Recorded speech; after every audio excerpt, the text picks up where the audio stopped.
샬롬! 4월 18일 아까베 시간이 돌아왔습니다.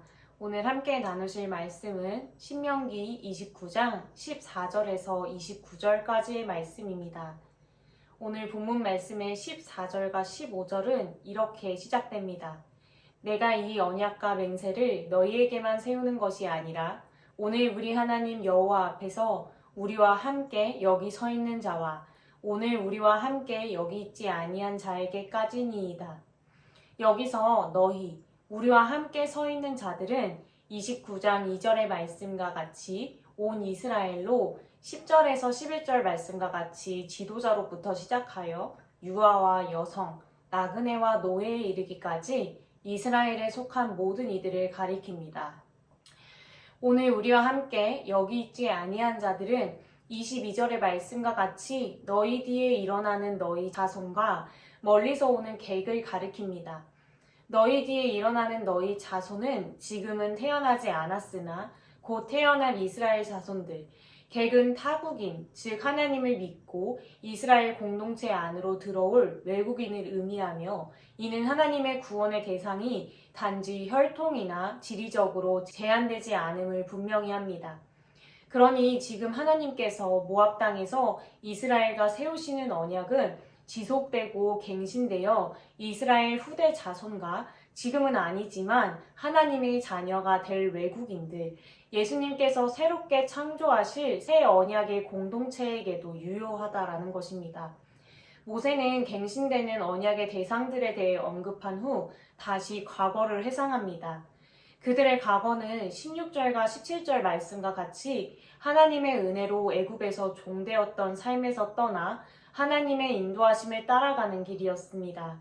그들의 광야 생활을 하면서 많은 나라를 통과했습니다. 고대 근동사회는 신정일치였기 때문에 그들의 삶의 기반은 자신들이 섬기는 신으로부터 근거했습니다. 그러니 많은 나라를 통과한 만큼 이스라엘 백성들은 많은 신들을 마주했습니다. 그리고 그들은 그 신들이 가증한 것이며 살아있는 신이 아닌 나무와 돌, 은과 금으로 만들어진 우상에 불과하다는 것 또한 보았습니다. 그런 그들에게 모세는 18절, 19절 말씀과 같이 이야기합니다. 너희 중에 남자나 여자나 가족이나 집하나 오늘 그 마음이 우리 하나님 여호와를 떠나서 그 모든 민족의 신들에게 가서 섬길까 염려하며 독초와 쑥의 뿌리가 너희 중에 생겨서 이 저주의 말을 듣고도 심중에 스스로 복을 빌어 이르기를 내가 내 마음이 완악하여 젖은 것과 마른 것이 멸망할지라도 내게는 평안이 있으리이다 할까 함이라. 여기서 사실 18절의 말씀이 잘 다가오지 않아서 메시지 성경으로 18절과 19절의 말씀을 다시 읽어드리겠습니다. 여러분 가운데 남자나 여자나 어떤 가문이나 지파 그 누구든지 하나님에게서 벗어나 그 민족들의 우상에 빠지지 않도록 경계를 늦추지 마십시오. 독초가 웅터올라 여러분 가운데 퍼지지 않게 하십시오. 이 언약과 맹세의 말씀을 듣고도 자신을 제외시켜 미안하지만 나는 내 뜻대로 살겠습니다 하면서 모든 사람의 목숨까지 파멸시키는 자가 생기지 않게 하십시오. 하나님의 언약 백성이 된 사람 중 단 한 사람이라도 하나님에게서 벗어나 우상에 빠지지 않도록 경계를 늦추지 말라고 하십니다. 왜냐하면 하나님을 떠나 우상을 숭배하는 일은 독초와 쑥의 뿌리가 생기는 것과 같기 때문입니다. 독초와 쑥의 뿌리라는 표현은 번식력이 왕성하고 겉모습은 그럴듯하나 속은 쓰고 독이 들어있는 우상 종교의 폐해를 비유한 표현입니다. 이처럼 우상 숭배는 급속도로 퍼져 온 이스라엘 공동체를 병들게 하기 때문입니다. 그렇기에 하나님께 불순종하는 이들에게 신명기는 반복적으로 저주가 임할 것을 길고 자세하게 다루고 있습니다. 그리고 이러한 일들을 저지르면서 이것이 나와 상관없는 일이라고 생각하며 내 뜻대로 나의 평안을 위해 살겠다. 스스로를 위로하는 자들로 인해 젖은 것과 마른 것을 모두 완전하게 태워버릴 하나님의 심판의 불이 공동체에 임하지 않도록 조심하라 경계하라라는 것입니다. 하나님의 언약의 말씀을 순종하는 것에 대한 무게는 공동체뿐만 아니라 그 안에 속한 개인에게도 주어집니다. 20절과 21절 말씀에 여호와는 이런 자를 사하지 않으실 뿐 아니라 그 위에 여호와의 분노와 질투의 불을 부으시며 또 이 책에 기록된 모든 저주를 그에게 더하실 것이라. 여호와께서 그의 이름을 천하에서 지워버리시되 여호와께서 곧 이스라엘 모든 지파 중에서 그를 구별하시고 이 율법책에 기록된 모든 언약의 저주대로 그에게 화를 더하시리라. 하나님께서는 스스로의 평안을 빌며 하나님을 떠나 우상 숭배하는 개인에 대해서 그의 죄를 사하지 않으시고 분노와 질투의 불을 부으신다고 합니다. 질투의 불은 하나님의 거룩한 분노의 불길, 곧 심판과 징벌을 뜻합니다. 또한 책에 기록된 모든 저주를 더하며 그 이름을 지워버리신다고 하십니다. 하나님의 언약 공동체 안에서 하나님의 돌봄을 받던 이를 따로 떼어내어 이 책에 기록된 온갖 저주대로 벌을 내리신다고 하십니다. 이 얼마나 두렵고 무서운 말씀인지요. 그럼에도 불구하고 일어날 일을 보시기 바랍니다. 22절과 23절 말씀을 보시면 너희 뒤에 일어나는 너희의 자손과 멀리서 오는 객이 그 땅의 재앙과 여호와께서 그 땅에 유행시키는 질병을 보며 그 온 땅이 유황이 되며 소금이 되며 또 불에 타서 심지도 못하며 결실함도 없으며 거기에는 아무 풀도 나지 아니함이 옛적에 여호와께서 진노와 격분으로 멸하신 소돔과 고모라와 아드마와 스보임의 무너짐과 같음을 보고 물을 것이요. 지금 하나님과 언약을 맺은 이스라엘 백성 뒤에 세워질 다음 세대, 그리고 먼 나라에서 올 외국인들이 보게 될 광경이 무엇입니까? 젖과 꿀이 흐르는 약속의 땅에서 잘 먹고 잘 사는 모습이 아니라 그 땅에서 일어난 재앙과 하나님께서 유행시키시는 질병, 소돔과 고모라와 같이 하나님의 심판으로 더 이상 식물이 자랄 수도 없는 황폐한 땅을 보게 됩니다. 이스라엘 후손들뿐만 아니라 하나님을 미처 알지 못하는 이방인들도 그런 이스라엘을 보며 24절에 보면 여러 나라 사람들도 묻기를 여호와께서 어찌하여 이 땅에 이같이 행하셨느냐, 이같이 크고 맹렬하게 노하심은 무슨 뜻이냐 하고 묻는 날이 온다라는 것입니다. 하나님의 언약 백성이자 하나님의 다스리심을 받는 이스라엘이 이렇게 황폐해진 까닭은 25절에서 28절의 말씀과 같습니다.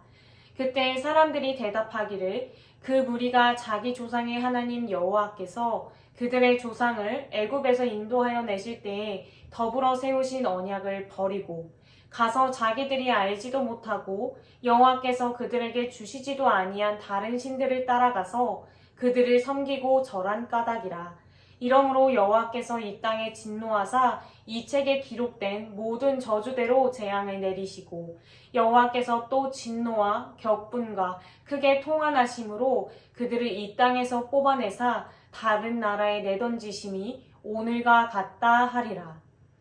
그들이 하나님과 맺은 언약을 버리고 우상 숭배했기 때문입니다. 많은 죄악 가운데에서도 우상 숭배가 핵심적인 죄로 반복되어 나오는 것은 그것이 언약에 있어 핵심적인 일이기 때문입니다. 유일무이하신 하나님이 아닌 우상을 숭배한다라는 것은 하나님과의 관계의 단절을 의미하며 이것은 곧 언약 파기로 이어지는 행위였기 때문입니다. 하나님께 불순종한 결과는 기록된 모든 저주와 재앙을 받고 하나님의 진노가 폭발하여 그들이 있어야 하는 땅에서 뽑혀 다른 땅에 버려지는 것이었습니다. 바로 오늘과 같이 말입니다. 오늘 말씀이 이스라엘 백성들에게 들려지는 때는 약속의 땅을 코앞에 두고 들어갈 날을 손꼽아 기다리는 희망 가득한 날과 같지만 그 이면에는 하나님의 말씀을 어기고 우상 숭배했던 이스라엘이 가나안 땅 입성에 실패하고 온갖 고초를 겪으며 다른 나라를 떠도는 상황이지 않습니까? 이러한 상황이 다시 일어날 것임을 이야기하고 있는 것입니다. 하나님의 말씀이 주어졌지만 오늘 본문의 말씀과 같이 이스라엘의 불순종으로 황폐해질 것이라면 이 말씀을 듣는 이스라엘 백성들에게 어차피 일어날 일이라면 굳이 하나님의 말씀을 지킬 필요가 있을까? 라는 질문이 떠올랐을 것입니다. 하나님을 배반한 이스라엘이 패망하여 포로로 끌려간 것을 아는 우리 또한 그런 생각이 들기도 합니다. 이런 마음에 대해서 모세는 29절의 말씀과 같이 이야기합니다. 감추어진 일은 우리 하나님 여호와께 속하였거니와 나타난 일은 영원히 우리와 우리 자손에게 속하였나니 이는 우리에게 이 율법의 모든 말씀을 행하게 하심이니라. 감추어진 일을 표현하는 단어의 원뜻은 닫다, 숨기다 라는 뜻으로 오직 하나님만 아시고 인간에게 숨겨져 있는 하나님의 뜻과 섭리를 말합니다. 감추어진 일은 하나님께 속하였지만 나타난 일들은 우리와 우리 자손에게 속하였기에 우리가 이 가운데서 행할 마땅한 자세는 이 율법의 모든 말씀을 행하는 것입니다. 본문의 말씀은 이스라엘이 언약에 불순종함으로 일어날 일에 대해 다루면서 우리에게 이 율법의 모든 말씀을 행할 것을 촉구하고 있습니다. 왜냐하면 산 위에 있는 동네가 숨겨지지 못할 것이요 마가복음 5장의 말씀처럼 하나님의 말씀에 순종하는 것에 대한 복도, 불순종에 대한 저주도 공공연하게 드러날 것이기 때문입니다. 신명기 28장 10절 말씀과 같이 이스라엘의 순종은 하나님께서 부으시는 축복으로 인해 모든 민족들이 하나님을 알게 되는 수단이 될 수도 있고 또 28장 37절의 말씀과 같이 이스라엘의 불순종으로 인한 하나님의 심판으로 인해 이스라엘은 모든 민족들에게 놀림과 속담과 비웃음거리가 될 수도 있습니다. 즉 이스라엘이 어떻게 하느냐에 따라서 그들에게 이름을 두신 하나님이 영광을 받으실 수도 있고 반대로 하나님의 이름이 크게 모욕당할 수도 있는 것입니다. 그렇기에 이스라엘은 이 율법의 모든 말씀을 행하는 것을 힘써야 했고 이를 후손들에게도 철저히 가르쳐야만 했습니다. 오늘 말씀을 읽고 준비하면서 하나님께서 제게 하시는 말씀이 너무 선명하게 다가왔습니다. 최근에 저는 제 자아를 우상의 자리에 두고 하나님의 일은 하나님이 하실 것이니까 어떻게든지 되겠죠. 미안하지만 저는 제 뜻대로 좀 살아보겠습니다. 라는 마음을 품고 있었기 때문입니다. 물론 제가 열심을 내지 않고 제 멋대로 산다고 하더라도 하나님의 일은 하나님의 때에 이뤄질 것입니다. 그러나 제가 제 멋대로 삶으로 인해 교회에 하나님의 공동체에 끼치는 해악에 관해서는 하나님께서 결코 죄 없다 하지 않으십니다. 보다 적극적으로 말씀하시고 이에 대해 징계하시는 분이시기 때문입니다. 하나님께서 하나님의 자녀에 대해 부으시는 질투의 불은 심판과 직노인 동시에 하나님의 지극한 사랑의 표현이기 때문입니다. 여기 있는 우리 모두는 예수 그리스도를 모퉁이돌로 삼은 하나님의 거룩한 성전인과 동시에 예수 그리스도의 피로 이룬 새 언약의 공동체입니다. 하나님께서 맺어가시는 이 언약들의 핵심은 오늘 우리에게도 갱신되어 지속됩니다. 하나님께서는 우리에게 하나님의 이름을 두셨기에 교회의 모습은 또 나의 모습은 하나님을 영광되게도 하고 하나님을 욕되게도 합니다. 하나님의 일하심은 하나님께 속하였지만 우리와 우리 자손은 하나님의 나타내신 일, 이 율법의 모든 말씀을 행하기를 힘써야 합니다. 저와 같이 완악한 마음에서 돌이켜야 할 분들이 계시다면 하나님의 징벌을 통해서라도 돌이키는 은혜가 있길 소망합니다.